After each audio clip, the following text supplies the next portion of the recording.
Keep watching for more. If MicroStrategy gets kicked out of the MSCI index, can Bitcoin still hold the $80,000 level? Meanwhile, the S&P index shows that the bottom is getting closer and closer. Trump is pushing for a change at the Fed, with the dovish Hassett being the frontrunner. By 2026, US cryptocurrency policy could be in for a major shift. No touching assets, no linking wallets. Anonymous spending and secret payments are once again shaking things up. USDT can now be used to top up mobile phone credit in various countries. After talking about food security, let's look at the most important data from the crypto world in the past 24 hours. The headline: MSCI is about to make a big move. They plan to remove companies whose digital assets account for more than 50% of their holdings from the index as early as January next year. So the market is a bit panicked and leading accounts are pulling out. Who will be the MicroStrategy of the liquor industry? This company has stored 649,870 units of US CFPC with an audited cost of $48.4 billion US. It holds a share that exceeds the 3% of total circulation set by the rules, making it essentially a super leveraged proxy for Bitcoin. So if it really gets excluded, passive funds will be forced to cut their positions. At that point, will we see a simultaneous crash in MicroStrategy stock and Bitcoin? That's why the market is preemptively managing risk now. MSTR has plummeted 41% in 30 days and another 17.6% just this week, dropping all the way from a high of $450 to $170.50. On top of that, with the Federal Reserve constantly changing its stance, Bitcoin has plunged straight from $120,000 down to around $80,000. What's even more critical is that MSTR actually has a built-in leverage structure, so if a sell-off is triggered, it could easily drag Bitcoin's price down even further. To put it plainly, this little move by MSCI is setting the stage for a psychological blow to the entire market at the end of the year. Let's take a look at the PUL multiple, also known as the pure multiple, which has dropped back into the discount range. Every time we see this discount zone appear, it basically means the market is about to go through a round of cleansing. The last time it fell back into the discount zone was this March, when Bitcoin dropped from around 100,000 to 75,000. This time, it feels the same. The PUL multiple has dropped below 1 again. In other words, miners' income is now much lower than the annual average, which means they're getting poorer the more they mine. This kind of situation usually happens when the market is at its most pessimistic, when prices are closest to the bottom.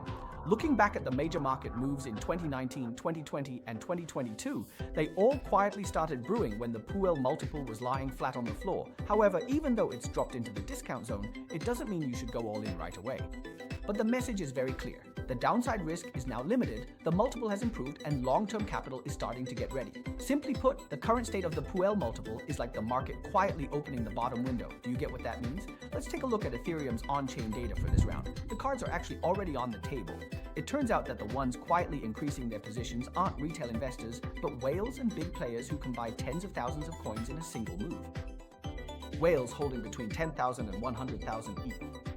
For the first time, their holdings have broken through 21 million ETH, setting a new all-time high. As for the 100,000 ETH tier, major Ethereum institutions have also accumulated 4.3 million ETH. This is a classic case of big money using market volatility as a discount season to aggressively scoop up tokens.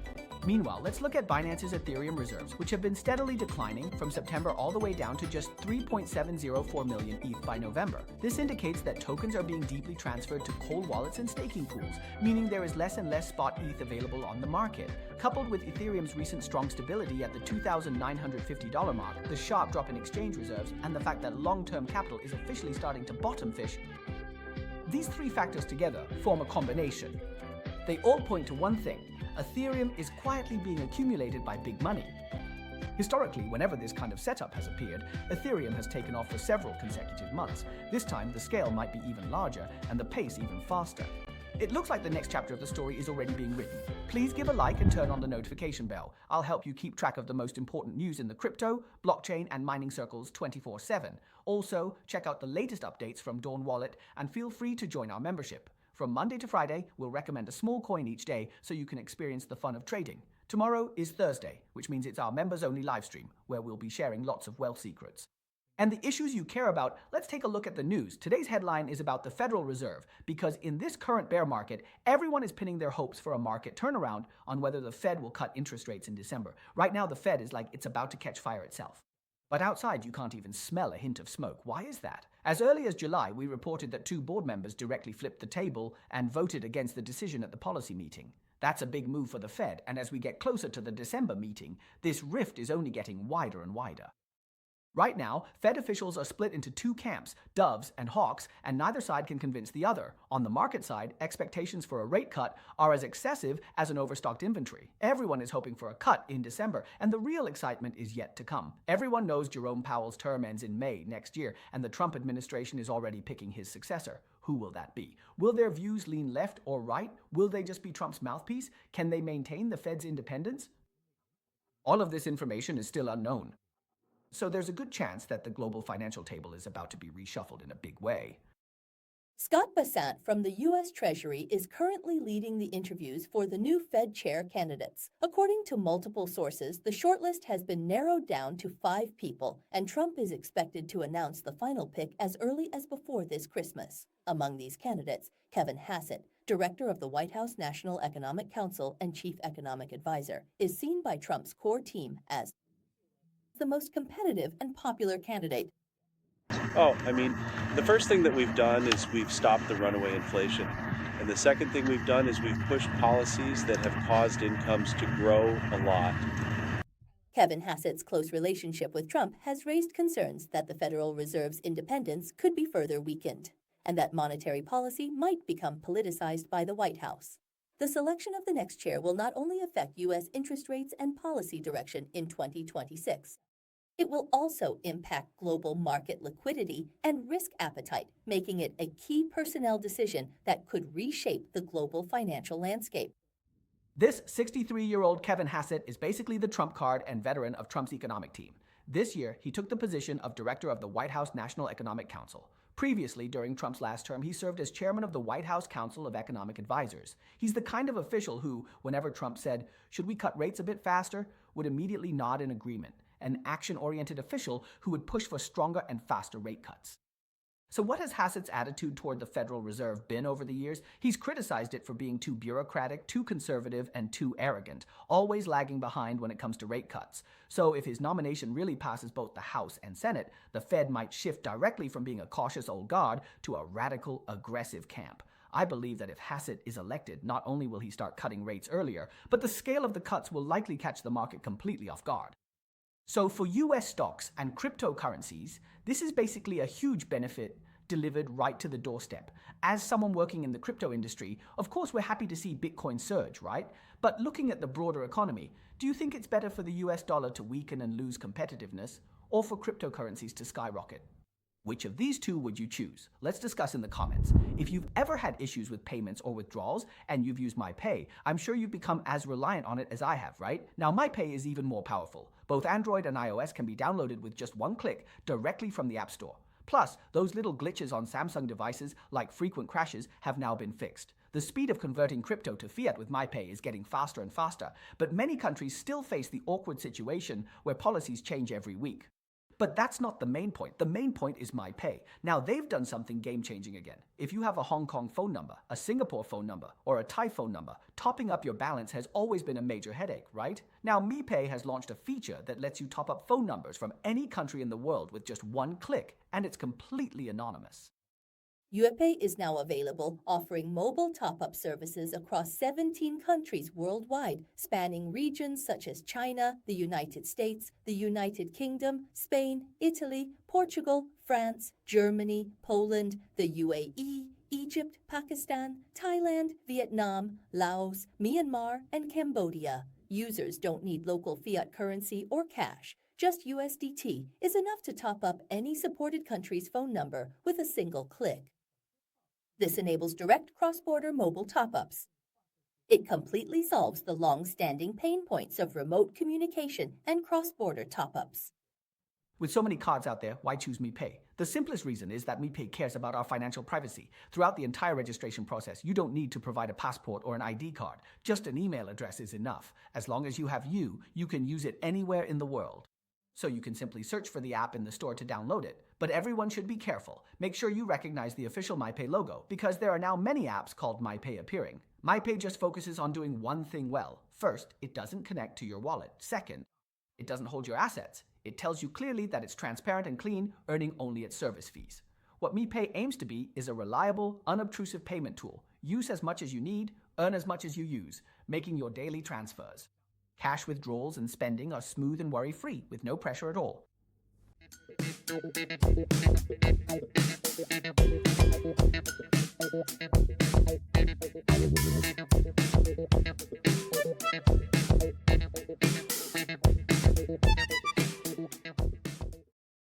Here, there are legends of overnight riches, but also carefully crafted scams.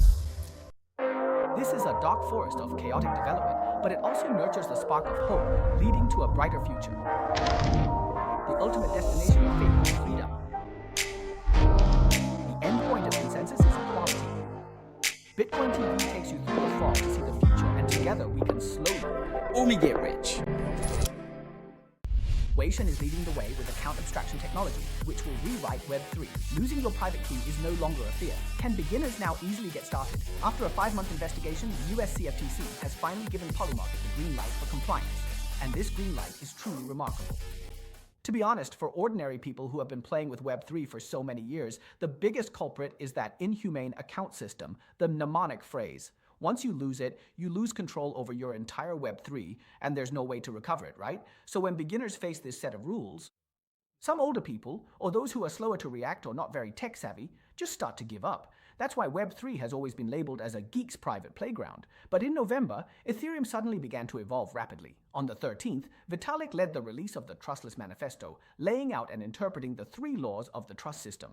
5 days later, the Ethereum Foundation rolled out a solution for the interoperability layer. The driving force behind this wave of reform is called account abstraction. This is the first time Web3 has had a real chance to break out of its geeky niche and enter the mainstream. The emergence of account abstraction, AA, is like upgrading Ethereum from an old feature phone that can only make calls to a smart account that can install apps and be customized. It separates accounts from private keys, breaking their rigid connection, and allows account logic to be self-written and self-extended. As a result, 2 features that most transform the user experience were born. We as Ethereum can be an ecosystem that truly adopts and embraces trustless and maximally trust-minimized technology. The first is social recovery. You can designate 3 to 5 guardians to help you recover your account, so even if you lose your seed phrase, your assets won't be lost immediately. The second is the Paymaster, which allows applications to pay gas fees for you or lets you pay directly with other tokens. You will never be stuck or unable to move just because you cannot pay transaction fees. In short, AA is what brings Web3 from a niche playground for geeks to an open door that ordinary people can easily use. This account abstraction, abbreviated as AA, stands for account abstraction. What does it mean? For ordinary people like us, it means all those things, like signatures, authorizations, and re-signing, can be eliminated. In other words, one day you might be able to use your fingerprint or use Face ID to log into your blockchain account without needing to import a private key, authorize again, or add another password, and so on. So once all these complicated procedures are removed, it allows more ordinary people to use a Web3 wallet just like a regular account without any sense of unfamiliarity. Doesn't this sound much more user-friendly and accessible? Now, many major wallets like mToken have already started implementing AA features. Simply put, Ethereum will likely use this in the future. And as the barrier to entry gets lower and lower, isn't that also good news for Ethereum's price? So what about now? Over at the CFTC, they're also choosing their village chief, deciding who should be their chairman. Right now, the Senate is voting to see if Michael Saylor can become the head of the CFTC. Previously, the Agriculture Committee had already sent a representative and given their approval, saying he really could be elected. In short, there are still 4 vacant commissioner positions at the CFTC. On Trump's side, he hasn't given the nod yet. It's still undecided who will be appointed. But on Polymarket, people have already started betting on who the next vice chairman will be. And the front runner, or the one with the most support, is none other than the CFTC's acting chair, Caroline Pham. What does this mean? It means that while the higher-ups are still caught up in bureaucracy, the market has already started placing bets and selling tickets. How prediction markets are a new source of information about real events. Government shutdowns, for example, are top of mind today. So I think this just illustrates the power of this technology, not just as an investment asset, but as a source of news and information, almost like a new kind of media. Polymarket announced that the U.S. Commodity Futures Trading Commission has issued a revised designation order. It allows them to operate an intermediary trading platform under full compliance with all federal regulatory exchange rules, enabling direct connections between brokers and clients and facilitating transactions within a U.S. regulated marketplace. At the same time, the U.S. Congress is reviewing the Market Structure Bill, which, if passed, will expand the CFTC's regulatory authority over digital assets, providing a clearer compliance framework for Polymarket's long-term business expansion. So as you can see, ever since Polymarket received investment from the New York Stock Exchange, its position in the ecosystem and its influence on the industry have completely changed. It was expected that the CFTC would give them the green light, but no one anticipated it would be such a big green light. Not only did they not stifle innovation, they actually elevated Polymarket to the forefront of the US prediction market. The next question is how to operate in such a large market. So for everyone who wants to move forward with compliance, this has pointed out a clear path for their peers. Who your financial backers and investors are can directly determine your position and level within the ecosystem. All right, let's look at the news brief. Uniswork announced that the fee switch contract has been fully deployed on-chain and will soon enter the on-chain voting phase. To ensure a smoother launch, they are offering a bounty of up to $15.5 million, inviting security researchers to find vulnerabilities. They're looking for major bugs. Also, Winning and Access have officially announced a partnership to tokenize all 53 global music festival IPs, with a lineup that includes 8 Festival, Estro Festival, and even Sunset by Neon. This will allow music festivals to go directly on-chain and make their debut. According to a leak from Crypto Notices, Spain's Suma party is really taking action this time, putting 3 tax laws under the knife and preparing to classify all gains from crypto assets that are not considered financial instruments entirely as general personal income tax, with the top tax rate shooting up to 47%. Crypto players haven't even had a chance to run, but the tax rate is already speeding down the highway. Franklin Templeton moved pretty fast this time, already submitting the 8A form for the Franklin Solana ETF to the US SEC. Anyone familiar with the process knows this is basically the last step before listing. Based on past experience, after submitting the 8A1, it usually only takes a day before it can be traded on the exchange. Kraken has recently gone straight into banking mode, launching a MasterCard debit card in the UK and Europe, offering up to 1% cashback with the option to choose between cash or Bitcoin. Even foreign exchange fees and monthly fees are completely waived, clearly aiming to shake up the neobank sector. All right, today isn't about the auditorium. Today is about the stark reality. Everyone knows that every industry has its own hierarchy of disdain, right? But in the crypto world, this hierarchy is practically a sociological phenomenon. Why do so many people think that those with money in this space look down on those without? That's not true. Let me tell you, in the crypto world, money is actually the least valuable thing. What really sets people apart here is your conviction and your niche within the ecosystem. Let me break it down for you step by step. At the very top of the hierarchy of disdain are the Bitcoin fundamentalists. In their eyes, Bitcoin is the one true god and everything else is just a knockoff. Everyone else is a heretic in this hierarchy. The second tier consists of Ethereum believers and developers who think Bitcoin is too old-fashioned and too slow. They believe that only smart contracts and ecosystems represent the future. They look at all the new public chains as if they're illegitimate children. The third tier consists of DeFi and VCs, and it's worth noting that these two groups don't get along either. DeFi people see VCs as vampires, while VCs think DeFi is just a casino. You're just playing with a bubble. The fourth tier of the hierarchy, where 99% of people are, I believe most of us are here, is the casino tier, and it's also the most fiercely competitive. Those who play with blue-chip NFTs look down on those who play with meme coins. Meme coin traders look down on those who trade leveraged contracts, and those who trade leveraged contracts look down on everyone else. But to those in the top 3 tiers, everyone in this tier is simply called chives, the ones to be harvested. Yet they're not actually at the very bottom of the hierarchy. So who is? It's the outsiders, the people still asking, is this legal? Or what is blockchain even useful for? Those kinds of people are truly at the very bottom of the hierarchy. In the eyes of insiders, these people aren't even considered users, let alone chives. They're just fuel for those left holding the bag at the end of a bull market. So in the end, this isn't really a hierarchy of disdain. It's an ecological niche. So may I ask, which tier are you in?